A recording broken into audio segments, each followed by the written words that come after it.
주행 중인 차량에서 화재가 잇따르고 있습니다. 차량 내에 비치된 소화기로 초기 진화를 해 큰 피해를 막을 수 있었습니다. 전남대 교사들이 최근 5년간 학부모 등으로부터 650건의 신고를 당했습니다. 교권 보호 대책 마련이 시급합니다. 낡은 태양광 시설의 패널 교체를 두고 발의된 해남군 계획 조례에 대해 의회와 주민 간의 갈등이 커지고 있습니다. 국내 최강 씨름단으로 명성을 떨치고 있는 영암군 민속씨름단을 전국체전을 한 달여 앞두고 앵커가 만나고 왔습니다. 시청자 여러분 안녕하십니까? 목포 MBC 뉴스데스크입니다. 차량에서 불이 났을 때 차량 안에 소화기가 없으면 소방차가 오기 전까지 초기의 진화가 어렵습니다. 5인승 이상 차량은 차량용 소화기를 의무적으로 비치하도록 법이 개정됐지만 잘 지켜지지 않고 있습니다. 안준호 기자입니다. 지난달 28일 도로를 달리던 SUV 차량에서 불이 났습니다. 다행히 소방차가 도착하기 전 운전자가 소화기로 불길을 잡아 큰 피해를 막을 수 있었습니다. 차량 엔진룸에서 화재가 발생했고요. 그 차량 운전자분이 내려가지고 이제 소화기로 초기 진화 시도를 했던 상황이라. 지난달 25일에도 목포에서 차량 화재가 발생했지만 운전자가 차량용 소화기로 7분여 만에 자체 진화했습니다. 이처럼 차량 화재 시 빠르게 대처하기 위해서는 차량용 소화기가 필요합니다. 그래서 지난해 말 관련법도 개정됐습니다.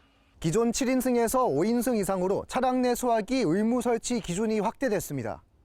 내년 12월 1일까지 유예 기간이긴 하지만 관련법을 모르는 운전자도 많습니다.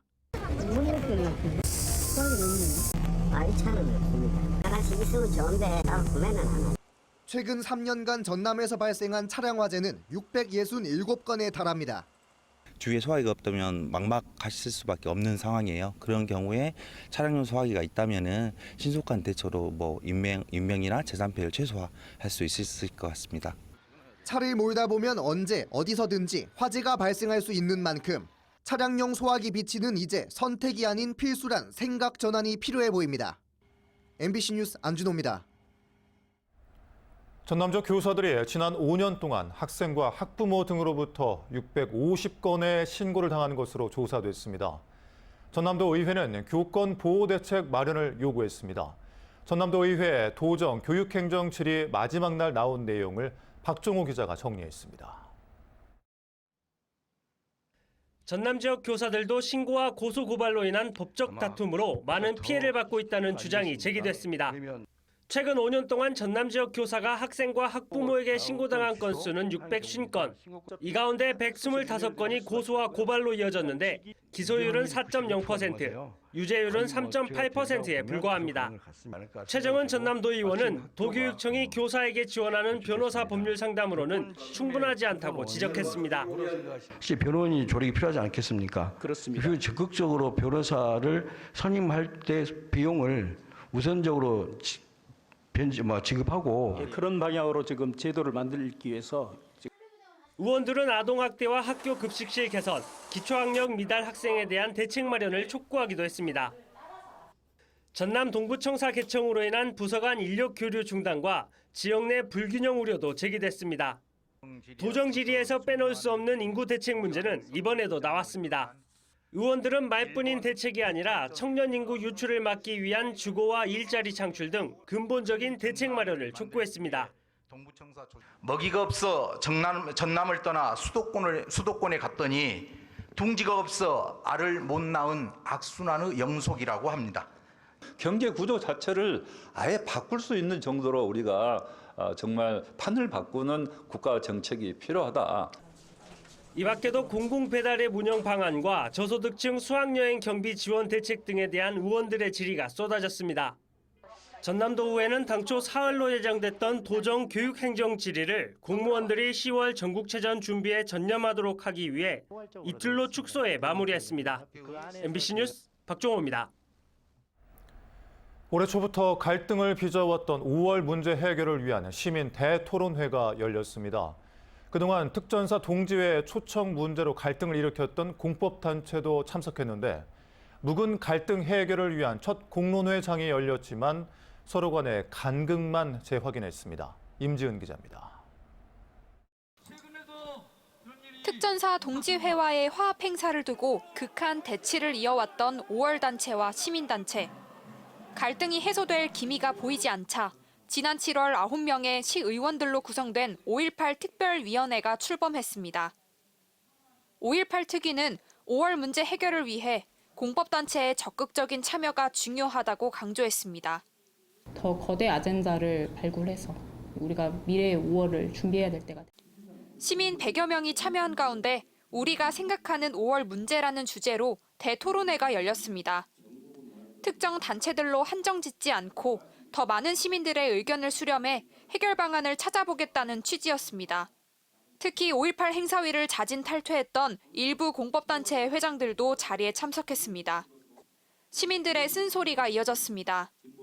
일부 공법단체는 과도한 당사자 주의를 앞세워 현 세대를 5월 담론에서 배제했고 주장의 옳고 그름을 떠나 지역사회의 논란으로 비치고 있다는 점에서 각성이 필요하다고 말했습니다. 이 앞으로 행사를 우리가 이 큰 행사를 정말 전국적인 행사를 주관할 수 있을 것인가 좀 의아심이 가고요. 하지만 갈등의 폭은 쉽게 좁혀지지 않았습니다. 황일봉 5.18 부상자회 회장은 오직 진상 규명을 위해 화합 행사를 추진했다며 이들은 진정한 사과를 원하고 있지만 아무도 받아주는 데가 없다고 발언하자 시민들의 반발이 쏟아졌습니다. 본인들도 평생 트라우마, 광주에서 그 잘못된 행동, 부당한 명령에서 어쩔 수 있던 이것을 속마음속에 털어놓고 싶은데 아무도 받아주고 없고. 대토론회에 공법단체들이 나오면서 본격적인 대화가 시작되긴 했지만 아직 갈 길은 멀어 보입니다. 한편 5.18 특별위원회는 시민들을 대상으로 받은 토론회 설문조사 결과를 향후 정책을 만드는 데 참고할 방침입니다. MBC 뉴스 임지은입니다.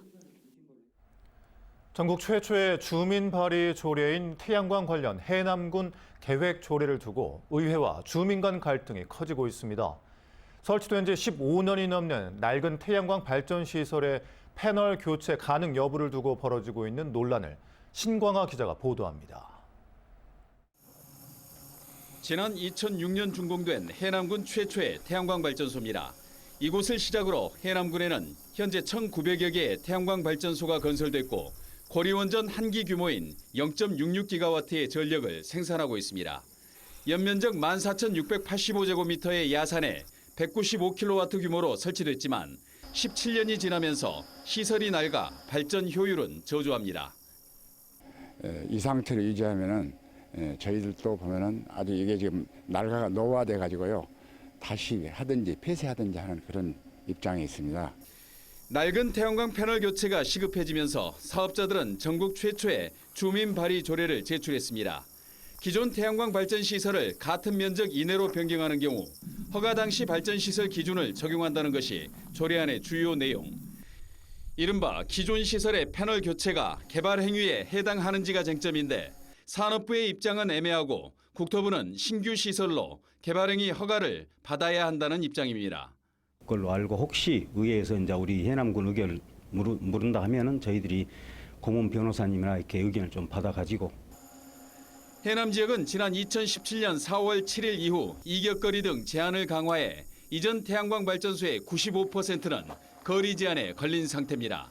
기존 태양광 사업자들은 이른바 소급 입법이라고 반발하고 있습니다. 의회와 집행기관이 서로 미루면서 근 1년 동안 이 문제가 교착 상태, 아무런 진전이 없는 상태로 있는 것입니다. 해남군 의회는 주민조례 특위를 구성해 심의하면서 태양광 집적화 단지 등 재생에너지 전반에 대한 주민 의견 수렴을 해남군에 요청했습니다. 신규 사업자들과 이런 갈등의 소지가 충분히 많다. 그래서 모든 부분들은 어떤 사회적인 협의가 가장 필요하지 않는가 생각을 갖습니다. 주민 발의 조례의 운명은 태양광 등 재생에너지에 대한 주민 수용성이 좌우할 전망입니다. 올 연말까지 해남군 의회가 심의 의결하거나 기간을 연장하지 않으면 조례안은 자동 폐기됩니다. MBC 뉴스 신광하입니다. 제104회 전국체전에 전남을 대표해 출전하는 선수들을 만나보고 있습니다. 오늘은 올해만 14개 우승 타이틀을 거머쥐며 국내 최강 씨름단으로 명성을 떨치고 있는 영암군 민속 씨름단을 최다운 앵커가 만나고 왔습니다. 온몸이 모래와 땀으로 뒤범벅됐습니다. 선수들의 구슬땀으로 모래판은 더욱 뜨겁게 달궈집니다. 10월 전국체전에 전남 대표로 출전하는 영암군 민속씨름단. 선수들의 힘이 얼마나 강한지 제가 한번 체험해 보도록 하겠습니다. 아무리 땡겨도 꿈쩍도 하지 않습니다. 한때 팀이 존폐기로에 놓이며 주축 선수 이적 등 진통을 겪어야 했었던 영암군 민속씨름단. 하지만 그때마다 선수들은 더욱 열심히 훈련에 매진해 팀은 이제 안정화됐고 선수들의 기량도 한층 더 높아졌습니다. 명맥을 이으려면 성적을 더 잘 내는 수밖에 없다라고 생각을 해서 훈련에 더 열심히 임하고 있는 것 같습니다. 선수들 모두. 또 다들 원하는 성적이 있고 또 자존심이 있기 때문에 또 자기들끼리 똘똘 뭉쳐서 열심히 하고 있습니다. 올해 장사 12회, 단체전 우승 2회를 거두며 총 14번의 우승을 차지한 영암군 민속씨름단. 이번 전국체전의 목표 역시 금메달입니다. 전국체전 전남에서 열리는 만큼 무조건 금메달 따오겠습니다. 경기장 많이 찾아와 주시고 선수들에게 격려해 주신다면 좀 더 좋은 성적으로 보답할 수 있지 않을까 이렇게. 대회에 나갔다 하면 꽃가마를 타고 돌아오는 영암군 민속씨름단. 이번 전국체전에서도 안다리와 뒤집기 등 멋있는 기술과 함께 모래 위 한판승을 기대해 봅니다. 영암군 민속씨름단 화이팅! MBC 뉴스 최다운입니다. 철도노조가 내일부터 총파업을 예고하면서 호남선 열차 운행에도 차질이 예상됩니다. 한국철도공사에 따르면 철도노조 파업으로 내일부터 목포와 용산을 오가는 KTX 38편 가운데 12편의 운행이 중단되고 무궁화호 등 일반 열차도 하루 20회에서 14회로 축소 운행할 예정입니다. 철도노조는 공공철도 확대, 4조 2교대 전면 시행 등을 요구하며 내일 오전 9시부터 18일 오전 9시까지 1차 총파업에 들어갈 예정입니다. 2기 진실 화해를 위한 과거사 정리위원회가 영암 군경에 의한 민간인 희생 사건 진실 규명을 결정했습니다.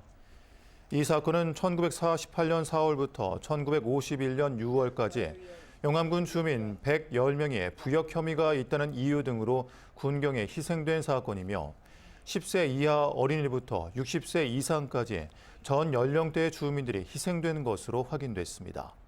진실화해위는 국가와 지방자치단체에 희생자와 유족에 대한 공식 사과, 피해 회복 조치, 역사 기록 반영 등을 권고했습니다. 목포시 의회 관광경제위원회가 환경미화원들의 휴식 공간을 개선한 모범 사례로 꼽힌 무안군 환경클린센터를 방문했습니다. 목포시 의회 관광경제위원회는 무안군 환경클린센터가 환경미화원들이 휴식할 충분한 공간과 시설들을 갖춰 호응이 높은 만큼 목포시에도 이 같은 사례를 참고해 제대로 된 휴게 장소를 만들도록 권고했다고 밝혔습니다. 광주지검 목포지청은 여자친구를 살해한 30대 해양경찰관을 살인 혐의로 구속 기소했습니다. 이 남성은 지난달 15일 목포의 한 식당 화장실에서 자신과 다투던 여자친구의 목을 졸라 살해한 뒤 달아난 혐의를 받고 있습니다. 한편 검찰은 피해자 유족들에게 장례비와 생계비, 심리치료 등이 이루어질 수 있도록 범죄 피해자 지원을 의뢰했습니다. 완도해양경찰서 소속 전병준 경위가 헌혈 유공장 명예대장을 받았습니다.